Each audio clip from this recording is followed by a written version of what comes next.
As you can see from the post, I'll put it up again. As you can see from this post, this woman is out here quoting scripture as if her willful rebellion is a blessing. Hear me clearly. I don't want you to try to attempt to twist my words to make it seem like I said something I didn't say. Okay? Hear me clearly. Are children a blessing? Yes, absolutely. I have 4 of them. I thank God for them every day. Children are an inheritance from the Lord according to scripture. That is not up for debate. The fruit of the womb is a blessing. I am a staunch defender of the unborn, right? Because they are persons. So I believe in the personhood of babies in utero. So that is not the argument. But are we going to have a conversation about the rebellion and the outright disobedience of how these postmodern world, these women today, the world that we're living in right now has mankind taking matters into their own hands and deciding based on their own standard, not God's standard, that it is perfectly normal and that it is perfectly healthy for 2 men to raise a baby, or it's perfectly normal and healthy for 2 women to raise a baby, or that it is perfectly normal and perfectly healthy for women to purposely pursue motherhood without a husband in the confines of marriage. This is where we are. Like, ladies, morally, we are at an all-time low. We are at a sub-zero point at this juncture in our culture. You know it's bad, right? Like when your poor, self-inflicted, selfish decisions lead us to call these choices a blessing.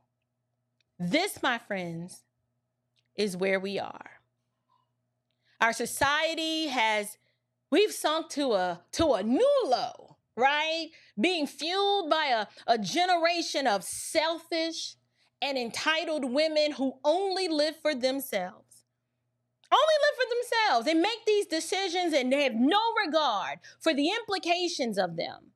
This is literally Romans 1 rebellion, where mankind is claiming to be wise, but they've become fools. We've abandoned basic human fundamental truths, such as get married and then have kids. But instead, no, we pursue and we chase the things of this world, such as money and prestige and fame and vainglory, all of which are just fleeting and temporal passions.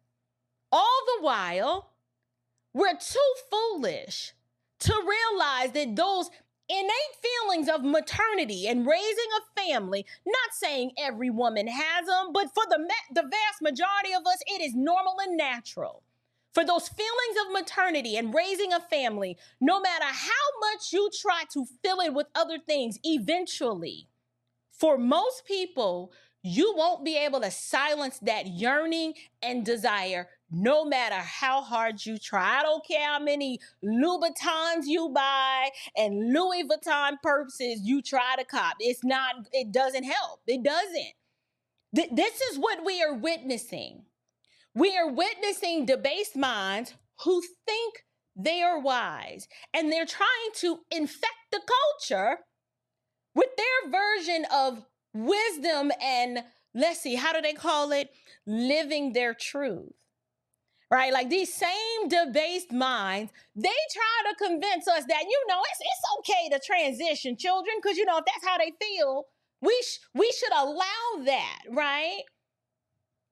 These debased minds, they invent new kinds of evil, such as, trying to convince us that if a man feels or believes he's a man, then, we should oblige and participate in that delusion because, it's about how they feel. I'm sorry. I didn't mean to get off topic, but do you see where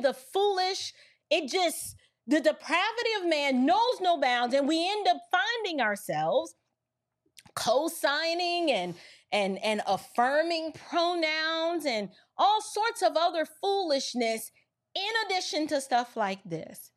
Now, I didn't mean to get off topic, right? But what I'm doing is I'm trying to outline for you just some of the many ways that mankind has slipped into all manner of unrighteousness.